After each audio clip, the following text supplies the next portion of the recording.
Hello everyone, चलिए देखते हैं सभी मोस्ट इंपॉर्टेंट करंट अफेयर को जो हमारे एग्जाम में आने की बहुत ज़्यादा संभावना रखते हैं।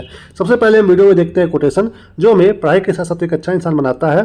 तो आज जो कोटेशन है वो बहुत बड़ी चीज़ है। आज जो कोटेशन है वो है स्वास्थ्य के बारे में। आज है 7 अप्रैल और 7 अप्रैल को हम लोग क्या मनाते हैं? विश्व स्वास्थ्य दिवस। इस दिन हम लोग फोकस करते हैं कि जो हमारा स्वास्थ्य है वो बहुत ही अनमोल है। आपने सुना होगा हेल्थ इज वेल्थ, यानी कि जो हमारा स्वास्थ्य है वही हमारा असली धन है। लेकिन आपने बहुत लोगों को देखा होगा कि वो पैसे के पीछे इतना भागते हैं कि वो अपने हेल्थ का भी ध्यान नहीं रखते हैं और एक समय के बाद जो उन्होंने पैसा वो कमाया होता है फिर उसे लगाते हैं अपने हेल्थ को वापस पाने के लिए, जो कि एक समय के बाद, एक सीमा के बाद पाना मुश्किल होता है। तो आप नो डाउट पैसे के पीछे जाओ, पैसा खूब कमाओ, लेकिन अपने स्वास्थ्य का ध्यान रखते हुए। और जब भी आपको मौका मिले तो आप एक डीप ब्रीथ यानी कि गहरी सांस जरूर लिया करो, क्योंकि हम अपने जो भाग दौड़ भरी ज़िंदगी है इसमें हम जल्दी जल्दी सांसें लेते हैं जो हमारे शरीर के लिए बहुत ही नुकसानदायक होता है। तो जब भी आप कुछ समय पे डीप ब्रीथ गहरी सांसें लेते हो तो आपको शरीर को बहुत फ़ायदा पहुंचाता है। ओके, तो आपको अब से क्या करना है? फ्यूचर के बारे में सोचना है, मनी के बारे में सोचना है, लेकिन जो हमारा हेल्थ है, स्वास्थ्य है, उसके बारे में बहुत ज़्यादा ध्यान देना है। इसके लिए आप 2-3 चीज़, बहुत छोटी छोटी चीज़ें कर सकते हो।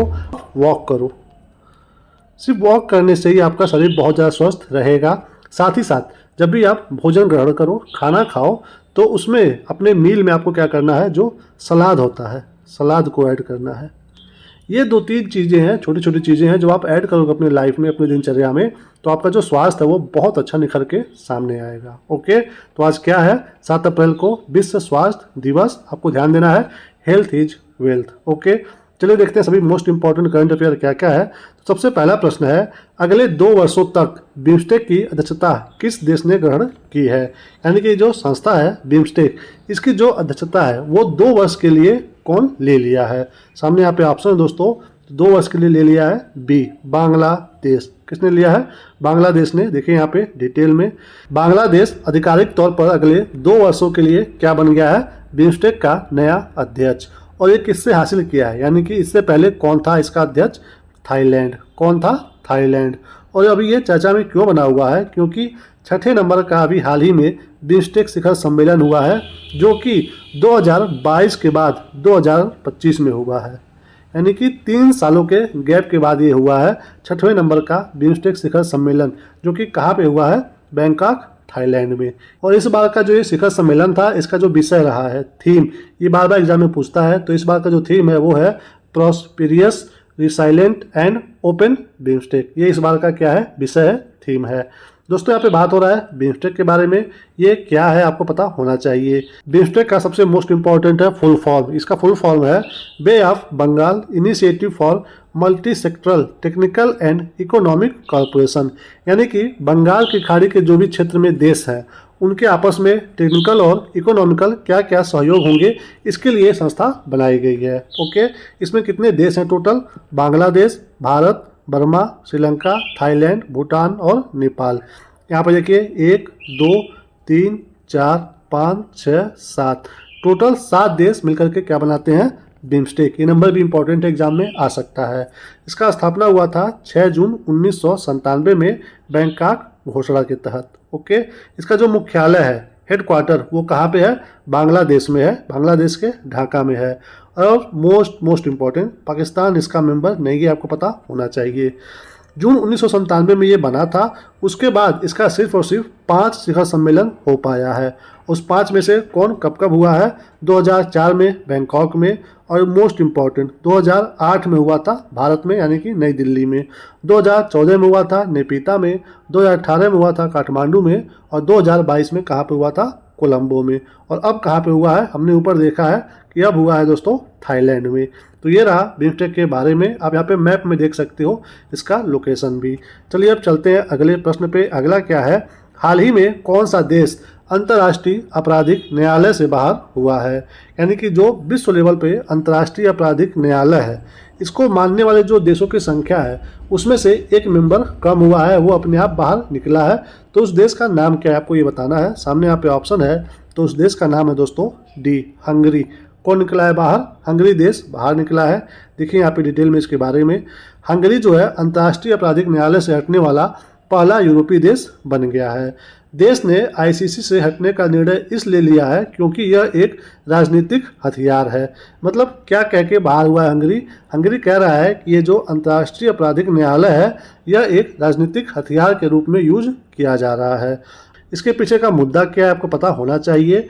जो इजराइल के प्रधानमंत्री हैं बेंजामिन नेतन्याहू, इनके देश की तरफ से जो गाजा पट्टी है इजराइल के पास, वहाँ पे हमले होते रहते हैं, जिसकी वजह से आईसीसी ने इनके खिलाफ गिरफ्तारी का वारंट जारी किया है। और ये इस समय कौन से देश के विजिट पे हैं? हंगरी देश के विजिट पे हैं। तो हंगरी को जब कहा गया कि आप इनको गिरफ्तार करिए तो वहाँ पे हंगरी इनको मना कर देता है कि नहीं, हम गिरफ्तार नहीं करेंगे। और इसका जो मेंबर बना हुआ था हंगरी आईसीसी का, ये बोला कि हम आपके इस मेंबरशिप से बाहर होते हैं, हम आपके सदस्य नहीं रहेंगे, न हम सदस्य रहेंगे, न हमें आपकी बातों को मानना पड़ेगा। तो ये सब पूरा इसके पीछे का पिक्चर है। ओके दोस्तों, यहाँ पे बात हो रहा है अंतर्राष्ट्रीय आपराधिक न्यायालय के बारे में। तो देख लीजिए कि इसके बारे में हमें क्या क्या पता होना चाहिए। अंतर्राष्ट्रीय आपराधिक न्यायालय, ये दोस्तों इसका स्थापना हुआ था नरसंहार, युद्ध अपराध, आक्रमण और मानवता के विरुद्ध अपराध के आरोपी व्यक्तियों पर मुकदमा चलाने के लिए। यानी कि आपके मान लीजिए आपके कंट्री में कोई आपकी बात नहीं सुन रहा है, आपकी कंट्री में आपको न्याय नहीं मिल रहा है, तो विश्व स्तर पर एक ऐसी संस्था होनी चाहिए जहाँ पे लोगों को जाकर के न्याय मिल सके। इसके लिए इसको बनाया गया था अंतर्राष्ट्रीय आपराधिक न्यायालय को। स्थापना हुआ था सन 2002 में। इसका जो मुख्यालय है, एग्जाम में इतनी बार पूछा गया है कि क्या ही बताया जाए। मुख्यालय इसका कहाँ पे है? हेग, नीदरलैंड में। सदस्य इसमें टोटल अभी कितने हैं? अगर हंगरी को अगर ऐड करोगे तो 125, और इसको हटा करके आप देख सकते हो 124। ओके, यहाँ पे मोस्ट इम्पॉर्टेंट ध्यान देना है कि भारत, रूस, यूएसए यानी कि अमेरिका, चीन, यूक्रेन और इजराइल ऐसे देश हैं जो इसके सदस्य नहीं है। सबसे मोस्ट इम्पॉर्टेंट, भारत इसका मेंबर नहीं है। किसका? आईसीसी का, अंतर्राष्ट्रीय आपराधिक न्यायालय का। ओके, चलिए अब चलते हैं अगले प्रश्न पे। अगला क्या है? हाल ही में किस देश ने पीएम मोदी को सर्वोच्च सम्मान मित्र विभूषण दिया है? यानी कि सर्वोच्च सम्मान जो है मित्र विभूषण किस देश ने हमारे देश के पीएम मोदी जी को दिया है? सामने यहाँ पे ऑप्शन है दोस्तों, तो ये दिया गया है श्रीलंका के द्वारा। किसने दिया है? श्रीलंका ने। देखिए यहाँ पे डिटेल में, प्रधानमंत्री नरेंद्र मोदी को श्रीलंका के राष्ट्रपति कौन है? अनुरा कुमार दिसानायके, इनके द्वारा से सम्मानित किया गया है। यहाँ पे आप फोटो में देख सकते हो। पदक के शीर्ष पर सूर्य और चंद्रमा के प्रतीक अंकित है। इसमें एक धर्म चक्र भी अंकित है जो दोनों देशों की साझा बौद्ध विरासत का प्रतिनिधित्व करता है। बौद्ध विरासत, आपको यहाँ पे एक क्वेश्चन कमेंट करके बताना है। देखिए हम यहाँ पे क्वेश्चन पूछ रहे हैं, आपको इसका उत्तर बताना है। क्वेश्चन ये है कि हमारे प्राचीन इतिहास में किस राजा ने अपने पुत्र और पुत्रियों को, यानी कि अपने बेटे और अपनी बेटी को बौद्ध धर्म के प्रचार के लिए श्रीलंका में भेजा था? तो उस राजा का नाम आपको कमेंट करके बताना है। ओके, किस राजा ने, उनका नाम आपको कमेंट करके बताना है जिन्होंने अपने बेटे और बेटी को श्रीलंका में बौद्ध धर्म के प्रचार प्रसार के लिए भेजा था। ओके, चलिए यहाँ पे बात हो रहा है भारत और श्रीलंका के रिश्ते के बारे में। आपको मैप में पता होगा कि भारत ऐसे है और यहाँ पे श्रीलंका है, और इसके बीच में एक क्या पाया जाता है? जलडमरू मध्य। उसका नाम है पाक जलडमरू मध्य। ये भी इंपॉर्टेंट है, बार बार एग्जाम में पूछता है। तो ये पाक जलडमरू मध्य किसके बीच में है? भारत और श्रीलंका के बीच में है। ओके, चलिए अब चलते हैं अगले प्रश्न पे। अगला क्या है? वर्ष 2024-25 के लिए भारत में सबसे अधिक वास्तविक आर्थिक विकास दर किस राज्य ने हासिल की है? किसकी बात हो रही है? वास्तविक आर्थिक विकास दर 2024-25 के लिए सबसे ज़्यादा किस राज्य ने हासिल किया है? सामने यहाँ पे ऑप्शन है दोस्तों। तो सबसे ज़्यादा कहाँ पे ग्रोथ हुआ है? तमिलनाडु में। सी, कहाँ पे हुआ है? तमिलनाडु में। देखिए यहाँ पे डिटेल में, तमिलनाडु ने 2024-25 वित्तीय वर्ष के लिए 9.69% की दर से भारत में सबसे अधिक आर्थिक विकास दर दर्ज किया है। ओके, आपको ये नहीं ध्यान देना है, बस ये जानना है कि तमिलनाडु सबसे नंबर 1 पर है। इस राज्य का जो सकल घरेलू उत्पाद है वो बढ़ करके कितना हो गया है? 17.23 लाख करोड़ रुपए। ओके, तो ये हो गया इसका सकल घरेलू उत्पाद। अगर ये इसी रेट से बढ़ता रहा तो आने वाले 2032-33 तक ये $1 ट्रिलियन की इकोनॉमी बन जाएगा। कौन सा राज्य? तमिलनाडु। तमिलनाडु के प्रेजेंट टाइम में सीएम कौन है? तो वो है दोस्तों MK स्टालिन जी। कौन है? MK Stalin. यहाँ पे आप इनकी फोटो भी देख सकते हो। ओके, तो कहाँ पे हुआ है? तमिलनाडु में। चलिए अब चलते हैं अगले प्रश्न पे। अगला क्या है? भारतीय रिजर्व बैंक का नया डिप्टी गवर्नर किसे नियुक्त किया गया है? किसकी बात हो रही है? कौन से पद की? भारतीय रिजर्व बैंक का नया डिप्टी गवर्नर कौन बना है आपको बताना है। सामने यहाँ पे ऑप्शन है दोस्तों। तो नए डिप्टी गवर्नर किसे बनाया गया है? डॉक्टर पूनम गुप्ता जी को। कौन बनी है? डॉक्टर पूनम गुप्ता जी। देखिए यहाँ पे डिटेल में इनके बारे में। डॉक्टर पूनम गुप्ता को RBI का डिप्टी गवर्नर नियुक्त किया गया है। यह पद पिछले 2.5 महीने से खाली था जब माइकल पात्रा ने इस्तीफा दिया था, यानी कि एक इनका स्थान लेने वाली है माइकल पात्रा जी का। पूनम गुप्ता जी की नियुक्ति जो हो रही है वो 3 साल के लिए हो रही है। जनरली जो यहाँ के डिप्टी गवर्नर बनते हैं वो 5 सालों के लिए बनते हैं, लेकिन इनका जो ये कार्यकाल बचा हुआ है 3 साल के लिए बचा हुआ है, तो इसलिए इनको सिर्फ 3 साल के लिए नियुक्त किया जा रहा है। यह RBI की चौथी महिला डिप्टी गवर्नर बनी है, यानी कि इनसे पहले 3 जो है महिला डिप्टी गवर्नर बन चुकी हैं किनकी? RBI की। ओके, आपको सबका नाम नहीं जानना है, लेकिन इसकी जो पहली डिप्टी गवर्नर है वो कौन है ये आपको पता होना चाहिए, क्योंकि अभी ये नई महिला बनी है। तो हो सकता है कि हमारे एग्जाम में ये भी पूछ दे कि RBI की प्रथम महिला डिप्टी गवर्नर कौन रही है। तो KJ उदेसी। इनका कार्यकाल था 2003 से 2005 तक। ओके दोस्तों, यहाँ पे बात हो रहा है RBI के बारे में, तो आपको छोटा सा इन्फॉर्मेशन पता होना चाहिए कि जो RBI है, रिजर्व बैंक ऑफ इंडिया, इसकी स्थापना कब हुई थी? तो ये हुआ था स्थापित 1 अप्रैल 1935 को। और इसके सबसे पहले जो भारतीय गवर्नर बने थे वो बने थे चिंतामन द्वारकानाथ देशमुख जी। और स्टार्टिंग में RBI का जो मुख्यालय था वो था कोलकाता में, लेकिन अब प्रेजेंट टाइम में वो आ चुका है कहाँ पे? महाराष्ट्र में। ओके, तो ये रहा RBI के बारे में। चलिए अब चलते हैं अगले प्रश्न पे। अगला क्या है? National payment corporation of India यानी कि NPCI में कार्यकारी निदेशक ग्रोथ के रूप में किसे नियुक्त किया गया है? सिंपली आपको ये बताना है कि जो NPCI है इसका जो निदेशक है वो कौन बनाया गया है। सामने यहाँ पे ऑप्शन है दोस्तों, तो इसके निदेशक कौन बनी है? C सोहिनी राजोला जी। कौन बनी है? सोहिनी राजोला जी। देखिए यहाँ पे डिटेल में, सोहिनी राजोला को NPCI में कार्यकारी निदेशक के रूप में नियुक्त किया गया है। इनका मेन फोकस ये होगा कि NPCI के उत्पादों का कैसे विस्तार किया जाए, इसका जो डिजिटल भुगतान है उस क्षेत्र में हम कैसे बाजार की उपस्थिति को मजबूत कर सकते हैं, यानी कि हम कैसे जो डिजिटल भुगतान है उसको और आगे बढ़ा सकते हैं, ज़्यादा संख्या में फैला सकते हैं। वित्त वर्ष 2025 में UPI का कुल जो लेन देन हुआ था वो 30% से बढ़ करके 260.56 ट्रिलियन रुपए तक पहुंच गया, जबकि 42% से बढ़ करके 131.14 बिलियन लेन देन तक पहुंच गई है। आपको ये डाटा बस पढ़ना है, ध्यान नहीं देना है। आपको यहाँ पे ये क्यों बताया गया है? आपने यहाँ पे नोटिस किया है कि UPI वही है जो आपके मोबाइल में फ़ोन पे और गूगल पे में है। ये जो UPI है ये किसके द्वारा बनाया गया है? आपको अगर एग्जाम में पूछ दे तो आपको RBI पे टिक नहीं करना है, यानी कि जो UPI है वो RBI के द्वारा न बना करके किसके द्वारा बनाया गया है? NPCI यानी कि national payment corporation of India.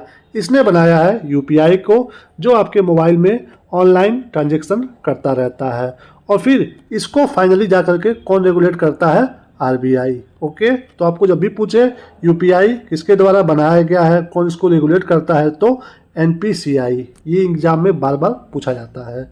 चलिए अब चलते हैं अगले प्रश्न पे। अगला क्या है? किसे हाल ही में एशियाई क्रिकेट परिषद का नया अध्यक्ष नियुक्त किया गया है? किस पद की बात हो रही है? एशियाई क्रिकेट परिषद का नया अध्यक्ष किसे बनाया गया है आपको बताना है। सामने यहाँ पे ऑप्शन है दोस्तों, तो नए अध्यक्ष कौन बने हैं? C मोहसिन नकवी। कौन बने हैं? C मोहसिन नकवी जी। देखिए यहाँ पे डिटेल में, यहाँ पे मोहसिन नकवी जो कि पाकिस्तान क्रिकेट बोर्ड के अध्यक्ष भी हैं, साथ ही साथ ये पाकिस्तान के गृह मंत्री भी हैं। इन्हें आधिकारिक तौर पर एशियाई क्रिकेट परिषद का अध्यक्ष बना दिया गया है। ये किनका स्थान लेने वाले हैं? श्रीलंका के सम्मी सिल्वा जी का स्थान। ओके, नकवी ने एशियाई क्रिकेट में विकास, सहयोग और नवाचार को बढ़ावा देने का संकल्प लिया है। तो किसको बनाया गया है दोस्तों? मोहसिन नकवी जी को। आप यहाँ पे इनकी फोटो भी देख सकते हो। यहाँ पे बात हो रहा है एशियाई क्रिकेट परिषद का, तो इसके बारे में हमें क्या क्या पता होना चाहिए। एशियाई क्रिकेट परिषद स्थापना हुआ था 19 सितंबर 1983 में। मुख्यालय इसका किस देश में है? यूएई में, यानी कि यूएई के दुबई में है। प्रेजेंट टाइम में अध्यक्ष कौन बनाया गया है? मोहसिन नकवी जी। और इसके उपाध्यक्ष कौन है? तो उपाध्यक्ष है दोस्तों पंकज खिमजी। कौन है? पंकज खिमजी। तो ये रहा एशियाई क्रिकेट परिषद के बारे में। चलिए अब चलते हैं अगले प्रश्न पे। अगला क्या है? शिव सुब्रमण्यम रमन को हाल ही में किस संगठन का अध्यक्ष नियुक्त किया गया है? तो क्या नाम है इनका? शिव सुब्रमण्यम रमन। ओके, इनको किस संस्था का अध्यक्ष बनाया गया आपको बताना है। सामने यहाँ पे ऑप्शन दोस्तों, तो इनको बनाया गया है सी, पेंशन फंड विनियामक और विकास प्राधिकरण, जिसको हम लोग बोलते हैं PFRDA। इसका अध्यक्ष बनाया गया है शिव सुब्रमण्यम रमन जी को। ओके, देखिए यहाँ पे डिटेल में, भारत सरकार ने उप नियंत्रक एवं महालेखा परीक्षक यानी कि कैग शिव सुब्रमण्यम रमन को पेंशन फंड विनियामक और विकास प्राधिकरण का अध्यक्ष नियुक्त किया है। यानी कि इससे पहले क्या थे ये? उप नियंत्रक एवं महालेखा परीक्षक। ये कौन सा पद होता है? ये वो पद है जो सरकार के सभी खर्चों का लेखा जोखा रखता है। उसके ये क्या रहे हैं? उप नियंत्रक एवं महालेखा परीक्षक। वे वर्तमान में अध्यक्ष दीपक मोहंती का स्थान लेंगे। यानी कि जो PFRDA का अध्यक्ष पहले कौन था? दीपक मोहंती। इनका यह स्थान लेने वाले हैं। PFRDA के अध्यक्ष का जो कार्यकाल होता है वो 5 वर्ष का होता है। ओके, तो क्या नाम है इनका? इनका दोस्तों नाम है शिव सुब्रमण्यम रमन। चलिए अब चलते हैं अगले प्रश्न पे। अगला क्या है? बटाली क्रिकेट लीग 2025 का आयोजन कहाँ किया गया है? तो कौन सा लीग है ये? बटाली क्रिकेट लीग 2025 कहाँ पे हुआ है आपको बताना है। सामने यहाँ पे ऑप्शन है दोस्तों, तो इसका आयोजन किया गया है सी, लद्दाख में। कहाँ पे हुआ है? लद्दाख में हुआ है। देखिए इसके बारे में डिटेल में। कारगिल विजय दिवस 2025 समारोह के हिस्से के रूप में भारतीय सेना द्वारा जुबल स्टेडियम लद्दाख में बटाली क्रिकेट लीग का आयोजन किया गया है। यानी कि किसके द्वारा किया गया? ये भारतीय सेना के द्वारा कारगिल विजय दिवस पर। ओके, इस आयोजन का जो उद्देश्य है वो सामुदायिक विकास को बढ़ावा देना, खेलों को बढ़ावा देना और स्थानीय युवाओं को जोड़ना है। इसी के साथ साथ यह स्थानीय शिल्प कौशल को बढ़ावा देने का भी एक प्रयास है। क्या नाम है इसका? बटाली क्रिकेट लीग, जो कि कहाँ पे हुआ है? जुबल स्टेडियम लद्दाख में। ओके, चलिए अब चलते हैं अगले प्रश्न पे। अगला क्या है? केंद्र सरकार ने देश भर में कितने एकलव्य मॉडल आवासीय विद्यालय खोलने का लक्ष्य रखा है? कौन सा विद्यालय है ये? एकलव्य मॉडल आवासीय विद्यालय। तो कितने खोलने का लक्ष्य है केंद्र सरकार का? सामने यहाँ पे ऑप्शन है, तो वो नंबर है दोस्तों बी, 728। कितना? 728। देखिए यहाँ पे डिटेल में, केंद्र सरकार जो है 728 एकलव्य मॉडल आवासीय विद्यालय स्थापित करेगी। कितनी? 728। इसका मेन फोकस क्या है कि आदिवासी बच्चों को गुणवत्तापूर्ण शिक्षा प्रदान किया जाए। यानी कि जो भी ट्राइबल बच्चे हैं उनको हम कैसे क्वालिटी एजुकेशन दे सकते हैं, डिजिटल एजुकेशन दे सकते हैं, इस पे ये फोकस करने वाला है। खास करके उन क्षेत्रों में जहाँ पे 50% से अधिक क्या पाए जाते हैं? अनुसूचित जनजाति यानी कि ST।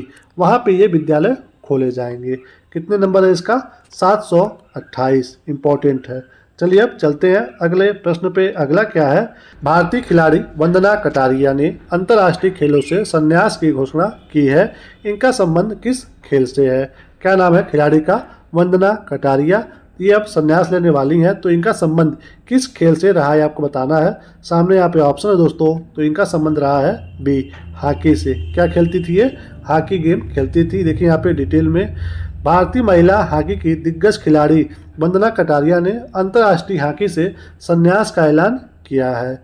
इन्होंने भारत की सबसे अधिक अंतर्राष्ट्रीय मैच खेलने वाली महिला हॉकी खिलाड़ी का जो रिकॉर्ड है बनाया हुआ है।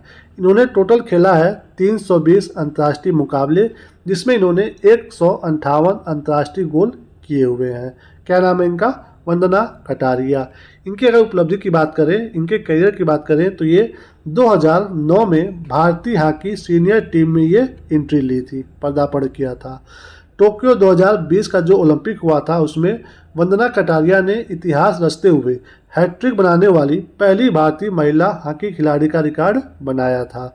यानी कि ये 2020 का जो टोक्यो ओलंपिक हुआ था उसमें ये हैट्रिक गोल की थी।